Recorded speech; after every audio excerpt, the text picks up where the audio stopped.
Yo, what's going on guys, Arekkz here, welcome back to another Monster Hunter Generations video, and the first official episode of Mixed Set Monday for Generations. I uploaded a video a couple of weeks back to announce the return of the series, but this week is when it kicks off for real. You guys submitted some awesome sets, I picked a couple of my favourites, and I spent all weekend farming them. Thanks, by the way, for submitting a set that requires so many bug parts. Bloody bugs, I hate them.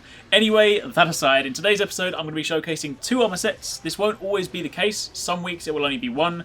But for this episode, I purposefully chose a couple of sets that are easy to make early in the game and provide you with some really great skills too. There were of course some awesome recommendations for great endgame top tier sets that make use of R series armor, for example, and I will be returning to those in future episodes. However, given that the game hasn't long been out, I figured we'd start off with accessibility. So with that being said, if you guys do enjoy this video, then a like would be super appreciated, and be sure to drop a comment down below and let me know what you think. Now, let's kick things off with a set from S-ATAIII. This set is primarily designed for greatsword users. It does still have some application outside of that, but greatsword is its intended use. And what makes it so good is that it gives you crit draw and focus, two really good skills for greatsword users, but it also gives you these skills as early as Village 6-star. In other words, this can be both a low rank and a high rank set. Now for this video, I actually went ahead and made the high rank version. However, as you can see from Sam's recommendation, his one makes use of low rank pots. Both give the same results, so if this is something you like, you can carry it through to high rank. Now it's comprised of the S-ATAIII helm, braces and waist, and the Mosgal chest and legs. And this does actually look really awesome when put together. Sometimes mixed sets can look a little bit odd, as you'll see when we look at the next one, but this is something that I would be more than happy to wear going into a hunt. Now the set itself has 3 available slots, 1 in the helmet, 2 in the waist, so you will need 1 extra slot to make this work. That can either be in a talisman or in a weapon, but if it isn't a talisman, then it doesn't have to have any skill in particular. It literally just needs 1 single slot.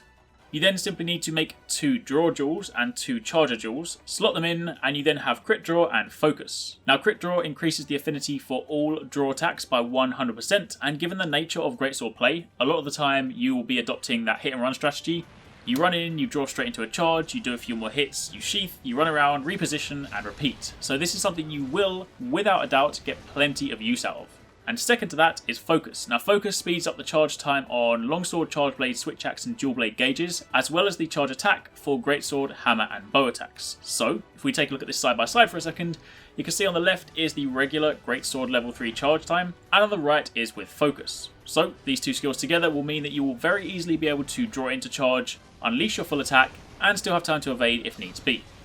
Now, that's pretty much it for that set. There are no free slots, so those are really the only skills you'll be getting unless you're lucky with a talisman, but for an early game set, that is very, very good. Truth be told, you could still get use out of this if you were, say, using longsword, switch axe, etc. However, as mentioned, crit draw is typically a skill most used with greatsword. So, with that being said, let's move over to the next set, which comes from Shane Hicks. Now this one, once again, gives you 2 very good skills early in the game, Bludgeoner, or blunt power if you play Monster Hunter Cross, and Razor Sharp. However, this one doesn't look quite so pretty, so to speak.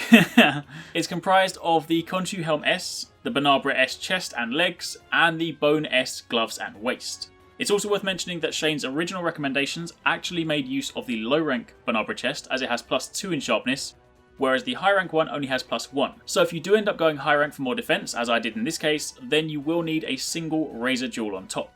Besides that, you'll also need 2 blunt jewels. Throw them in, and you then have Bludgeoner and Razor Sharp. Now Razor Sharp halves the rate at which your weapons lose sharpness, and Bludgeoner increases your attack based on how low the sharpness of your weapon is. So to anyone that perhaps hasn't encountered that skill yet, that basically means that the more blunt your weapon is, in theory, the more power you're doing. That being said, while yes, when using this skill, the attack boost you gain on red or yellow sharpness is greater, when you factor in the sharpness modifier for weapons in general, then you're actually best using the skill with weapons on green sharpness. So ideally, what you want to do is find a weapon that has a large amount of green sharpness, and then with these 2 skills combined, not only will you be able to maintain green for longer, thanks to Razor Sharp, you'll also gain an attack boost thanks to Bludgeoner. Shane actually recommended the Spiked Spear or higher upgrades, but truth be told, anything with a large amount of green is good. So, there you have it. Those are the 2 sets for this week. Early game Crit Draw and Focus from S-ATAIII, and early game Razor Sharp and Bludgeoner from Shane Hicks. Hopefully you guys enjoyed the video. Thank you very much for all the recommendations. Again, remember that if your set didn't make it into this week's video, I will be revisiting the comments in previous videos for future episodes, but similarly, if you have a set you'd like to submit yourself, then drop it in the comments down below. Remember that if you do submit one, I need all the information required to make it, so that includes the pieces of armour that I need, the decorations, the talisman if necessary, and of course the skills it should have. Also, don't forget that this series is now bi-weekly, so the next episode will be in 2 weeks, so there is plenty of time for you guys to get your suggestions in, also plenty of time for you guys to go and make these sets if you want to, but for the time being, thank you very much for watching, take it easy, catch you next time, peace out.